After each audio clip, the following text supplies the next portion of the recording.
Yes. President, what's your response to why the pathological liar? Why the tariffs against China now? And are you concerned about the nosedive the Dow took today? No, I'm not concerned about that at all. I expected that a little bit because people don't understand quite yet about what's happened.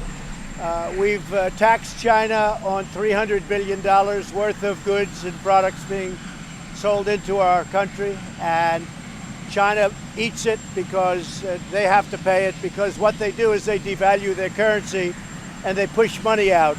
Our people haven't paid. As you know, we're also charging them 25% on $250 billion. So we're taking in many billions of dollars. There's been absolutely no inflation, and frankly, it hasn't cost our consumer anything. It costs China. Now, what has happened is a lot of companies are moving out of China so they can, avoid, and China's had a rough this is their worst year in 27 years, according to yesterday's Wall Street Journal. I don't want that.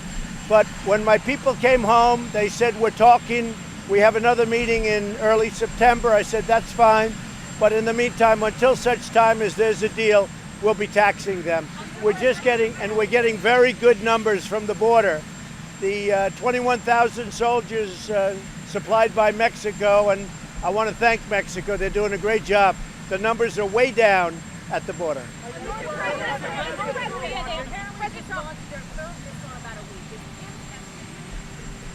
I think it's very much under control. Very much under control. We're talking about a full-blown trade war here. What do you say to American? Well, what would you say it is? No, Let me ask you a question. Right. Sure. What would you say when China, for the last 20 years, has been taking hundreds of billions of dollars out of our country, and we had a president that would never do anything, a number of presidents that never would do anything about it? What would you say? For many years, China has been taking money out by the hundreds of billions of dollars a year. We have rebuilt China. So now it's time that we change things around. If they don't want to trade with us anymore, that would be fine with me. Would save a lot of money. You said you've got a good relationship with President Xi. Do you believe that Xi is slow-walking this and is this 10% tariff? No, I don't know. I think President Xi, who's somebody I like a lot, I think he wants to make a deal, but frankly, he's not going fast enough. He said he was going to be buying from our farmers. He didn't do that. He said he was going to stop fentanyl from coming into our country. It's all coming out of China. He didn't do that. We're losing thousands of people to fentanyl, and this was time. And very importantly, for many years, you know this better than anybody, you've been covering it for a long time. For many years, China has been taking out hundreds of billions of dollars a year and rebuilding China. It's time that we rebuild our country. And you know, the one thing I have to say, and you have to say this, what China is doing is they're devaluing their currency and they're pumping money out like they've never done before, and they're paying for these tariffs. We're not. Are you concerned by reports that the Chinese army may be preparing to intervene in Hong Kong against demonstrators? And what do you say to the accusation that the U.S. is somehow behind? Well, something's probably happening with Hong Kong, because when you look at, what's going on, they've had riots for a long period of time, and I don't know what China's attitude is. Somebody said that at some point they're going to want to stop that, but that's between Hong Kong and that's between China, because Hong Kong is a part of China. They'll have to deal with that themselves. They don't need advice. You put a date of September 1. You put a date of September 1 on these tariffs. Are you giving Xi a chance to negotiate himself out of it? No. It's September 1. The reason is it takes a long time for the ships to come over, and it's a period of time. So I'm giving a 4-week period of time before the tariffs go on. But we're now taking in tariffs on 10% on over $300 billion and 25% on $250 billion. And it's been proven that our people are not paying for those tariffs. Your response to the Democrats who say that you're Mr. President. Go ahead. About North Korea launching missiles again yesterday. How do you feel about that? Short-range missiles, we never made an agreement on that. I have no problem. We'll see what happens. But these are short-range missiles. They're very standard. And so your response to Bernie Sanders Go ahead. What? says that you are a Go ahead. Mr. President, are you concerned about reports that your DNI nominee Congressman Ratcliffe has embellished his record at all? The Democrats claim to oppose his nomination? Congressman Ratcliffe is an outstanding man, and I'm sure that he'll be able to do very well. I think he's just outstanding, highly respected by everybody that knows him. What will you do on Huawei to give relief to that company? Well, we've not changed on Huawei. We're not allowing Huawei into our country. We're not changed on that. We can do business for non-security things with Huawei because that's, we'll do that. But anything having to do with national security, we're not dealing with Huawei. President, what do you think about the decision? What do you think about the decision to not prosecute James Comey for leaks? Well, I haven't actually heard that. I know there's a lot of things going on. That's a piece of it, I guess, but I really don't know. I haven't spoken to them about that.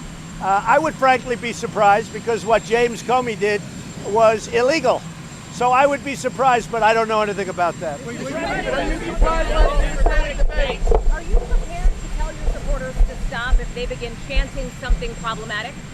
I don't know what's going to happen. I can tell you this. I'm going to Cincinnati. The arena is a very large one, and we've sold it out. We could sell it out probably 10 times from what I hear. The applications for seats, as you know, never had an empty seat. The applications are very big. I have no idea. We have a great group of people. They love our country. They love the job we're doing. And when they see the kind of people that want to represent us from the last two nights, that's not what they want. I don't know. I can't tell you whether or not they're going to do that chant. If they do the chant, we'll have to see what happens. I don't know that you can stop people. I don't know that you can. I mean, we'll see what we can do. I'd prefer that they don't. But if they do it, we'll have to make a decision then. I do have a message. My message is for the people I'm going to. So we had over 100,000 applications for whatever the size of I think it's a 14,000 seat arena, but we're way over 100 and I think 122,000 applications for those seats. You know what my message is? I love them.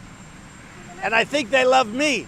I actually think they love me. Bin Laden, sir, Bin Laden. India has rejected your offer of help on Kashmir. India says Kashmir is a bilateral issue between India and Pakistan. Have they accepted the offer or not? Well, that's up to, it's really up to Prime Minister Modi. And I met with Prime Minister Khan. I got along great with, I think they're fantastic people. Khan and Modi, I mean, I would imagine they can get along very well. But if they wanted somebody to intervene or to help them, and I spoke with Pakistan about that, and I spoke frankly to India about it, but that's been going on, that battle, for a long time. Long time. If I can, if they wanted me to, I would certainly intervene, yeah. Was the U.S. government involved in the death of Hamza bin Laden? I can't comment about that, but he was very threatening to our country. He was saying very bad things about our country. I will let you make your own comment about it, but I don't comment. But I will say Hamza bin Laden was very threatening to our country, and you can't do that. But as far as anything beyond that, I have no comment. Mueller said last week that Russia is interfering in U.S. elections right now. Did you raise that with Vladimir Putin yesterday? You don't really believe this. Do you believe this now? Okay. Did you raise that with President Putin yesterday? We didn't talk about that. I spoke with President Putin of Russia yesterday. They're having massive fires in their forests. They have tremendous, I've never seen anything like it. It's very big. I just offered our assistance because we're very good at putting out forest fires, frankly. And if they should need it, I offered our assistance. We had a good talk, a short talk, but a good talk. And I think he appreciated it. So we would be able to help them. These are massive fires like I haven't seen. That was the primary importance of the conversation. And I think they very much appreciated it. You're on the Fed right now. Well, I watched Mueller. I'm not sure Mueller knows what's going on. You want to know the truth.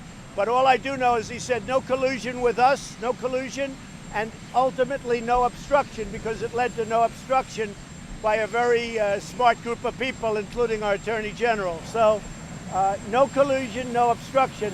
As far as Mueller's performance, you would have to say it was maybe not so good. Not so good. Did you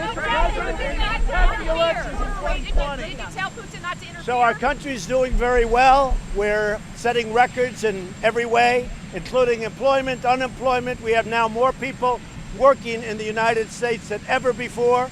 The stock market, it'll take a little hit, but it will be phenomenal because ultimately it'll be much better because of what I'm doing. Somebody should have done this with China a long time ago. They decided not to do it. They made a big mistake. But I will say this, there's never been a time in the history of our country like we have right now. The highest number of people employed, the best employment numbers for African American, Hispanic, women, for everybody. I mean, the best numbers we've ever had. Our military is being rebuilt and it's almost fully rebuilt. It's going to be at a level in a very short period of time, stronger and better than ever before with new aircraft, new missiles, new everything. Hopefully we don't have to use it. Go ahead. Mr. President, what did you think of the Democratic debate last night, Biden, and specifically the charge from Congresswoman Gabbard that you're assisting Al-Qaeda? So, yeah, nobody knows what she meant by that. I think even you probably didn't like that statement, John. She doesn't know what she's talking about. If you remember, a short while ago, I defeated ISIS. We have 100% of the caliphate. So, you're always going to have somebody around. Where right now we have captured over 10,000. We have 2,500 ISIS fighters that we want Europe to take because they were going back into Europe, into France, into Germany, into various places. So we have right now 2,500 ISIS that we captured. We've captured 100% of the caliphate, and we've done a big job on Al-Qaeda and everybody else. So for her to make that statement is ridiculous, frankly. For her to make that statement is so ridiculous, and she's taken a lot of heat on it because nobody has done more against that war than I have. So we have thousands of ISIS fighters that we want Europe to take, and let's see if they take them. And if they don't take them, we'll probably have to release them to Europe. Kim after what he's done this week? Say it what? Can you still negotiate with Kim after what he's done now? Sure, because these are short-range missiles. We never discuss that. We discuss nuclear. What we talk about is nuclear. Those are short-range missiles, sure. And a lot of other countries test that kind of missile also. Trust President Xi? Why was the tariff 10% and not 25%? And then on the Fed, you said a quarter point wasn't good enough. What would be good enough for you on the So Fed? interesting, because everyone says, gee, that's so tough, and now you're saying I should have done more. Look, I did more than anybody thought with the first $250 billion, and the 10% is for a short-term period, and then I can always do much more or I can do less, depending on what happens with respect to a deal. But I'm very happy the way it is right now. My people came back. They're going to meet again in September. I said, look, if you meet, that's great. But in the meantime, we're going to pay they're going to pay a tariff, and it'll be a very substantial tariff. Now, if you remember when I did the 25%, I did it in stages. And this can also be lifted ultimately in stages, or it can be taken off. But it can be lifted in stages. So we're starting at 10%, and it can be lifted up to well beyond 25%, but we're not looking to do that necessarily. But this would be done in stages. So I put on 10% on 300. It's approximately 300 billion. We already have a 25% tariff on the first 250 billion. So the 10% follows the 250 billion at 25%. Go ahead. Thank you. Are you considering a blockade or quarantine of Venezuela, given the amount of foreign involvement from Russia, China, and Iran? Yes, I am. You are considering... Yes, I am. Yes. Yes, I am. Go ahead. Mr. President, since the Mueller hearing, on 9/16, House Democrats have said they want to launch a House inquiry. Why do you think that number continues? You know, it's interesting. Nobody's even mentioned this question to me in so long. Right. Until last night at the very end, it wasn't even mentioned in the debates. People aren't even thinking it's a hoax. I don't know if you know that. You know it's a hoax, right? So nobody's mentioned it to me. One thing I will say that you haven't covered. 2 days ago, a highly respected judge in the Southern District of New York in Manhattan came out with a decision on the whole Russia hoax, and he said exactly that. It's a hoax. You ought to read the decision. This is a decision by a judge who's highly respected, who was appointed by Bill Clinton when he was president, and he came out and he said it's a hoax. And that's exactly what it is. This was a case brought by the Democrats against me, and nobody wants to talk about it. You know why? Because it's fake news. What did you tell Putin about the INF treaty? We didn't discuss the INF. Mostly we discussed the forest fires in Siberia and other parts of Russia. And I said, look, we have the greatest equipment. If we can help you, let us know. Large sections are burning. And so I said to President Putin, if we can help you, let me know. But we're pulling out of the treaty tomorrow. We'll see what happens. By the way, I will say, Russia would like to do something on a nuclear treaty, and that's okay with me. They'd like to do something, and so would I. Mr. President, Mr. Warren's comment last night that Say it again. What's your response to Elizabeth Warren's comment last night that white supremacy should be considered domestic terrorism? Well, I think I've watched Elizabeth Warren, sometimes referred to as Pocahontas, with her phony triad and ancestry that she didn't have. I've watched her, and I don't know, to me she doesn't have credibility. It's possible I'll have to run against her, but everything she did was a fraud. She got into colleges, she got teaching jobs, she said she was of Indian heritage. It turned out to be a lie. So Elizabeth Warren really has a big lack of credibility. One question for our The which?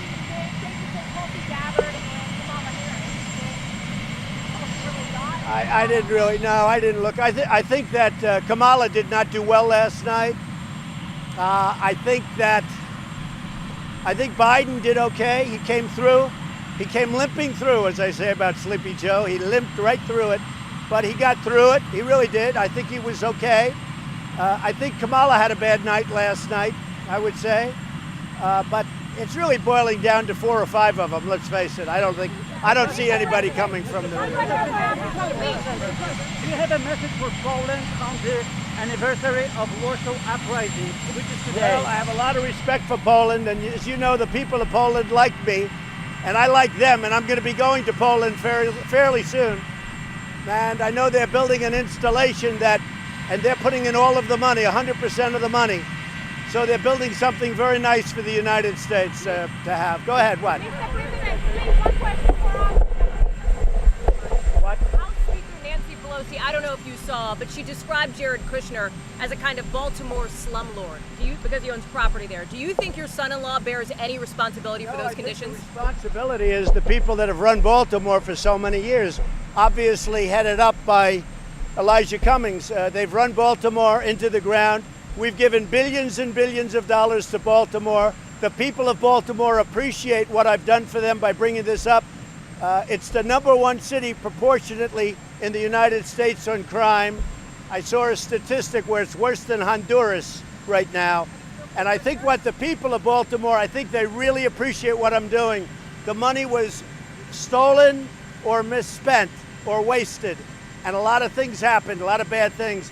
But the government for many years has been very good to Baltimore. We have to help the people. Elijah Cummings has not helped the people, but maybe at some point we'll get together and we'll get it straightened out. But what happened in Baltimore is disgraceful. And it's not only Baltimore, it's other Democrat-run cities. And you ought to report on it sometime. Thank you.